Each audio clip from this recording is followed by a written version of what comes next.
You're knowing what you are wanting? Yes. Yeah. That's a good thing, isn't it?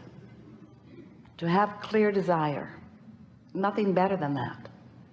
Sometimes you don't think that, because if you've had it for a while, a desire that feels to you like it is not coming about, then it can become annoying, and over time you can begin to doubt yourself.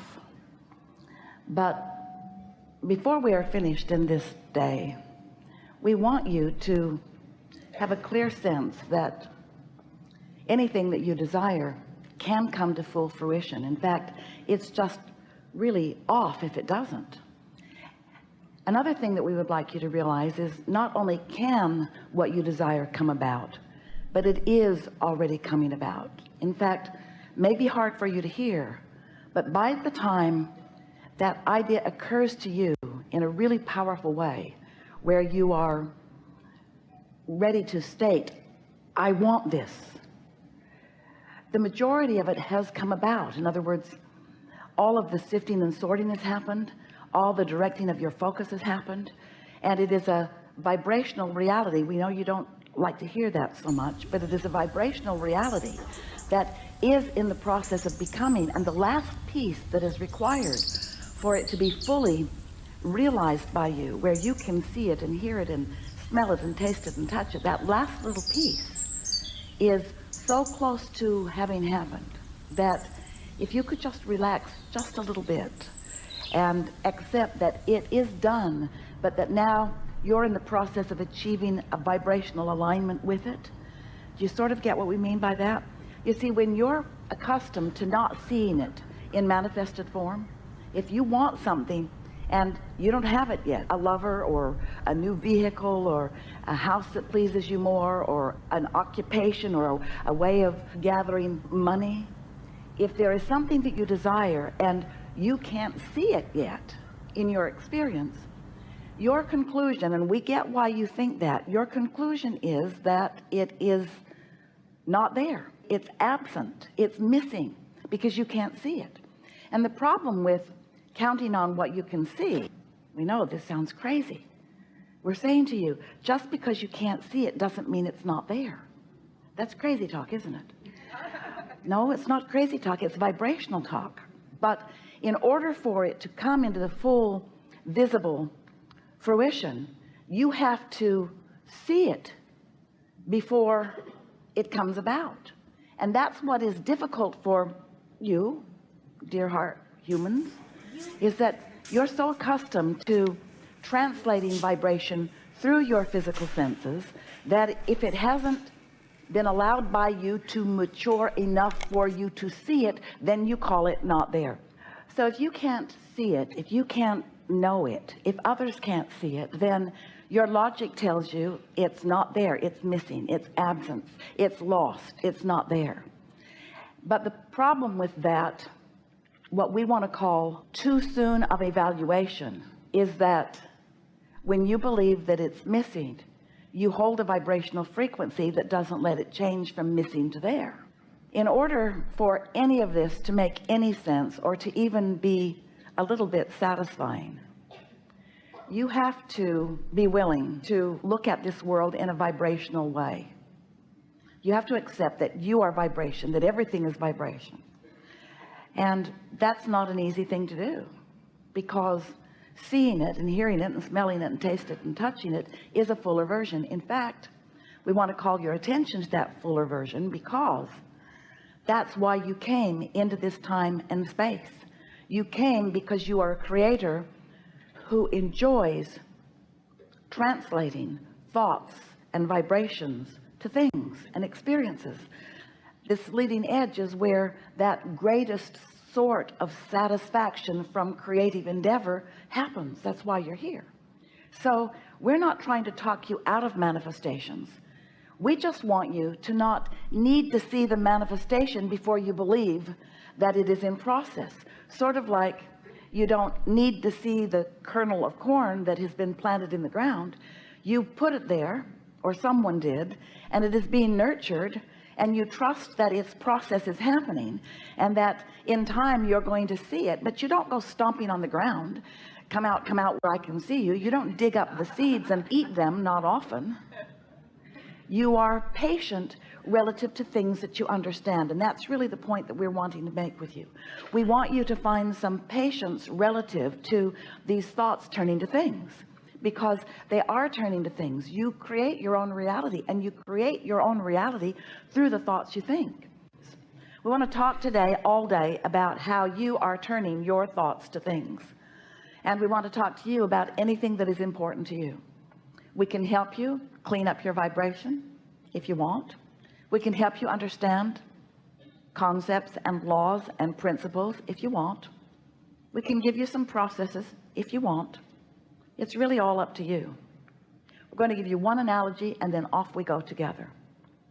So as life causes you, as you sift through the variety of it, to know what you don't want, it also causes you to know what you do want. So when you know what you do want, it's like, pretend for a moment that you are a train and you are on a track and it's on level ground, and you sift through life and you shoot out a rocket of desire. And in our analogy, which you're going to hear a lot about today until you don't like it anymore, but we promise it's of value to you, when you shoot out that rocket of desire, it's like you putting a powerful engine on this end of your train going that way. Often though, when you launch that rocket of desire and your train starts moving in the direction of your desire, because you are realistic and because you are accustomed to translating through your physical senses, you may, often do, nearly always, notice where you are in relationship to what you're asking for. And so even though you say, I want this, you often say, but this is where I am. And when you offer that but about something that you want, it's like you put a big powerful engine equal to the other one on the other end of the train going the other way. So now you've got I want it but going on, which means you're not moving anywhere in terms of translating your thoughts to things. Nothing is showing up for you as long as you have this vibrational discord going on. Now there's a lot of vibrational discord often going on as you are sifting and sorting.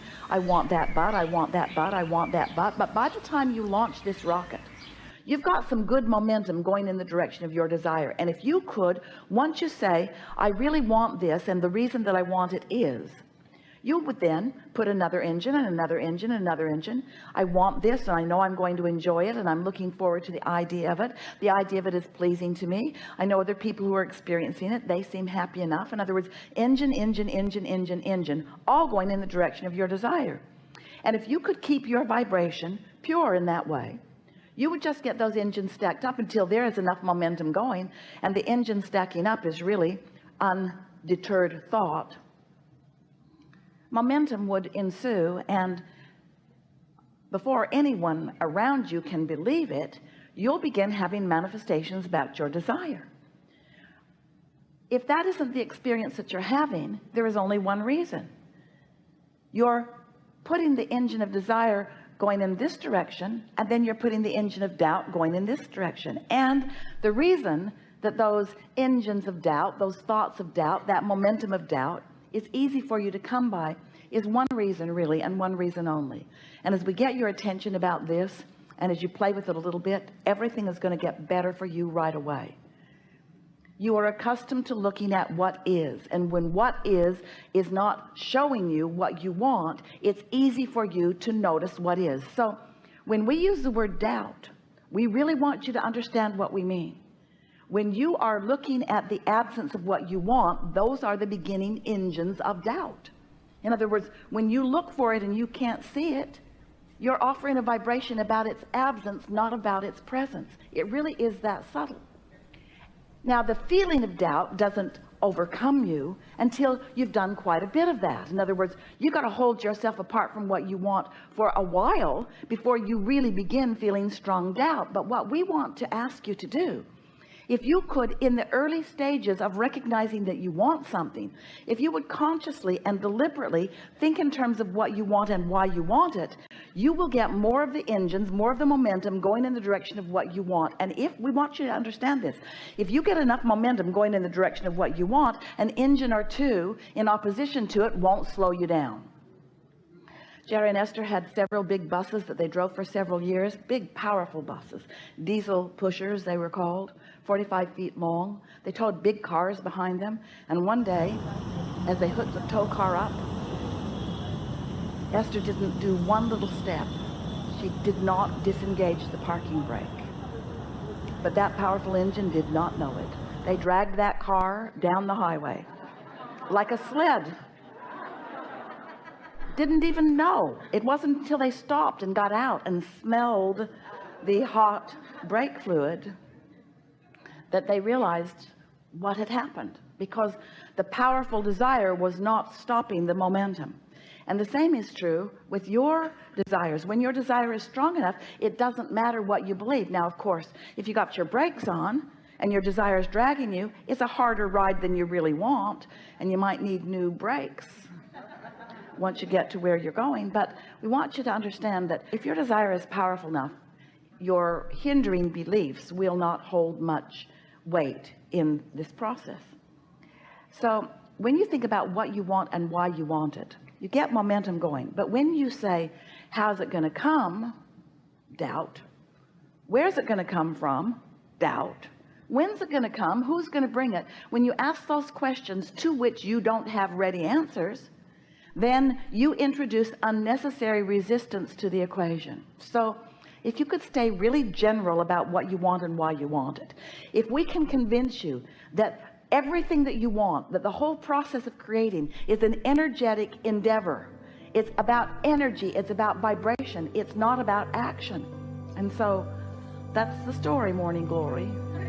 That's how it works. So what do you want to talk about? We'll sort it all out comfortably, happily. Oh, wise beings that you are. So just relax and trust that whatever it is that you want to know, we will talk about.